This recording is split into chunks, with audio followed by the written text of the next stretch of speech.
that effect. And I believe that your visit will still continue for us to share ideas and find innovative ways of resolving our problems economically, development, social interventions, and everything. I am aware that when I came last time in 2019, I discussed the generation problems, where energy generation problems, where we were talking about we're paying in excess of 500, 600 million at that time for energy that we had not used. And I engaged the president then to find a solution to that in terms of how could we avoid that, because it was eating into our budget. And now I'm told it's about 1.5 million that we are paying for that. And therefore, at that time I asked your president to give me a grant to cover that. Whilst we did it, we got a technical assistance, a tripartite company, the IFC generation company in Ghana, for us to see how best we can get a technical support to be able to plan to export the excess energy to Burkina Faso, Mali, and others, and Togo and others, the excess one that we have installed, because I think we have 5,000 something installed, and then we are using only 3,000 something. So that's one issue that I'll get back to you again on that, because I need for us to discuss those things again. You've done that with the school feeding, which I appreciate. I remember when I talked to them about, they had withdrawn the 180 million at that time, and I said I should take it before I go back to Ghana, so I got it before I came. And then budgetary support also was withdrawn at that time. You had allocated 500 million for budgetary support, but you said because of the economic situation, the energy situation, you withdraw. That was withdrawn. So these are all issues that I want us to revisit, and by that I will talk to you later on quietly for us to look at it. There are other issues that I'll discuss with you privately for us to know the way forward. That is in the generality of Ghana. I want us to look at it again to see the way we can move on and all that. And coming to the local one, Kumasi is a vibrant city, population-wise, everything-wise, the commercial hub of Ghana. And so looking at the project that you're suggesting, rapid transport section, I have interest in that, yes. I know JICA started with a feasibility some time ago, and then it's developed to the World Bank here, where we can then put it in fruition. It's been on the drawing board for some time, 2015 and all that. The bureaucracy is something that I don't like at all, you see. And therefore, we have to push it now. The population has increased very much. We have all these transport vehicles, different ones, all moving, fighting for space. And that doesn't help with the economic development of the city at all, because everybody is clamoring going to the center. The buses are, the trotro, all these things are there. And if you calculate in terms of how many hours that it costs to do business, in terms of diesel, petrol, and all those things, you find that it's costing the economy so much that it's something that we may have to look at. And then the employment that it creates also, in relation to having a rapid transportation. The 28-kilometer one from Ejuso down to a Buakwa section, for example, if we could have that rapid transport and the movement of goods, passengers and everything, and then the ease with which we can do business together, it's something that we may have to look at seriously. I don't know what is the country director can tell. I don't know what has delayed this, but the project office, we should own it. It should be here. The project shouldn't be running from Accra when you have a project in Kumasi. The project unit should be here, and the project coordinator must also be resident here. So that at least the stakeholders, the district assemblies, that would be able to coordinate with them to know how it goes. So these are issues that I want us to look at properly to bring it to fruition. Because if we don't do that, I've always said that it takes time for the World Bank to take a decision. Bureaucracy, going to the desk of this one, approving and all that. But this one, we know the reason why we need that. Therefore, why can't we implement it? 2025 is about 10 years we've been talking about this. If we had done it earlier, It would have helped with the economy, it would have helped with employment. We have the available human resource. All these young ones are all university graduates and others here. Young. We have the KNUST producing all these students and all those things. So, in terms of development, if we have the infrastructure, then everything will be fine. I cannot depend on the politicians for my development. I don't want to depend on them. So let's have a social contract and then we do it. Young. Mr. President, so this is something that I want us to look closely and then do it. I don't know the team, but I want to meet the team after they've left so I know who are working on this rapid transport thing. So that we can take it up further. And then if we have to if I have to go to the Accra office for them to take me to Washington to defend, then we look at it and do it properly. Sure. So President, I hope when you go back, you allocate some money for that, so we know, so the country director can do it for us. Sure. I thank you for this visit, but we'll continue further with other discussions. Sure. For us to. Thank you so very much. All right, Abushia, my mama, Papa, Merodia Sampa TV. Mosum for Dia Sampani. Tradiam Pabio Quine, Muni area with the Majorisa Hon Aye. Sana Meson or the Makma Adaruma anti Mehon Eden. Abushia, or a video now here na Aye Ra or Pemswa, or take a course or Wakasa. Na, and sama wa kan yina no in fact ya sama emodu na mamre dwen se ekoba ni say ya Ghana da chekra etisen because already na nkasa no division internal division no too much na se sisi ya esan ekoba ni say ya in fact nema bebrebe ha adwen nanka anamo a yewura etui anka ya na mompa danso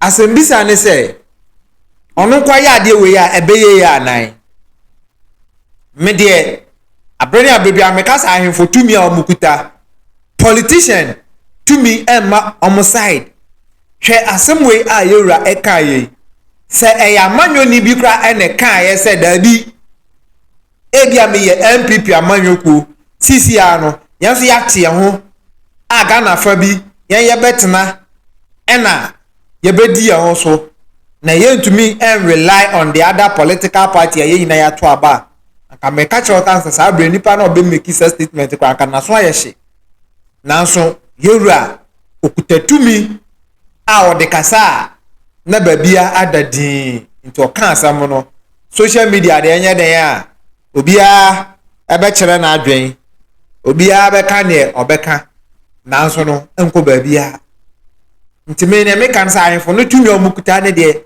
anode nanso se ne midi kai praye wowe wuyi ba ko ebu woka bomu a emu ntinanka misusu se madwen kire ne se anka yewura enne ahemfo ahodo enka omo embom na omfanto politicians nanim se dabi baby amubu oman ne kono impuntujuma aye expect no muntumi mfa maye intiyanso ye aba mubi na position say yen and take care of to send na kwa mbedi akoka say anko no obefa 12 ministers na kasa ministers no ebeye ye kan say to say CEOs no anka politicians yen hwe ya hemfui a ewo visions na yemmo mosa ministerial position no for development into area obeye development na ya set accountable can say team anya hwen sa bosum mi no bosum mi enson na ya hemfo no abu akonta ana se team bia ebeye adwuma no na hemfo no behwe omo na edrum bia na omo aba abebu akonta na anamowe de asefem just to send me kai already na nkasa no internal division edayemu yentumi nso ano sa religion the division aba politics the division aba then say ekoba say ya hemfu because say yewura etumi etijina na say on to me and depending on this politician no for development which means say Ashanti Kingdom ebete no ho and also a country inside Ghana and a basa ahemfo bebre na so no enso be take this decision no and embema oman no ebejija because already near amaye you can say fundamentally ye weak division nti say division we ekoso a na ne na oman no bibi ebeye bibi a ewo ho na we social media nkofo bebre na aspark conversation say esan say yewura otumfuo etan John Dramani Mahama anase NDC amanyokuo enu nti ene yede John Dramani Mahama esi su ya ena Asante Kingdom anase Euro otekokoso take sa decision we and the social media eguso awdo bebre omo keka sansem na no okonform content because of political ideology now no mo nya adwente no na ye report o cha no ni ade okohwe bia bebre even free mind kwade wa bo na adwen left and right e dey ama Euro because omo no mote amanone and omutumi kasa tre etiem pay for anyhow bo na adwen left and right e dey akere but ade we ade a ye hia critical thinkers ye hia animdifo a omunimode no matena ase adagest asem we na ye de yie e de ato yie abrani abedu ame aya na meka say ya hemfo na excuses omumma say 1992 constitution there be and we so ekoso no me madwen chiro minindie mu no me say Ibrahim Traore Ghana ba obaye sene osine Mahama cross ena Mahama speech nso omaye ebetumi aba say this westness nso eta chiri eno de ya mema adwen chile omai na yetim nutume chire wa adwen ebetumi aba say this westness eta chiri ade na mretenten even na akofo adokra ateswa na niema aye bibi e wo ho no yewra make sa statement no at this point and o make sa statement no but ni hina mo no ni yie ni yepe Asante mamu ni yete ekoyi ebeka ye nyina ti abusia ade we aba no awose yetena se ne adwen ho yie moma ye mfa nya politics moma ye mfa nya NPP moma ye mfa nya NDC yentena se setimamfo a ye dwen this time around ye dwen yenko bankromu mpemfo say two better hairs are better than one and I say two quality hairs two thinkable hairs are better than one nti your statement or the abano abusha mami hu so adwen kire e comment section now as one how you dey as a party if you wan subscribe and message over subscribe no share no like it invite afro no make up so ko send be the video for 2 months abeka biare me no ka say o mema samu ko yi awo hu dadwen e hawa number no go as your 0543304976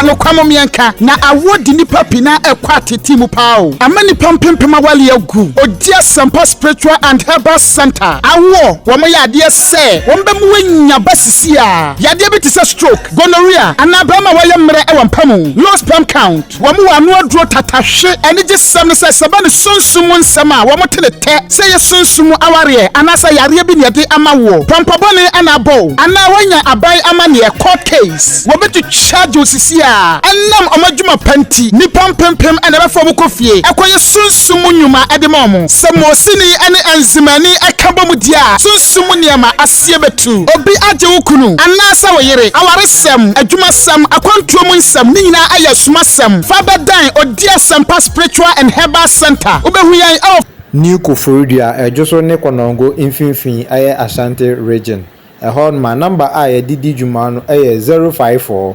3304976 and I say 020 134 0421 054 3304976 and I say 020 134 0421 Odia Sampa Spiritual and Herbal Center. You be do us some amount.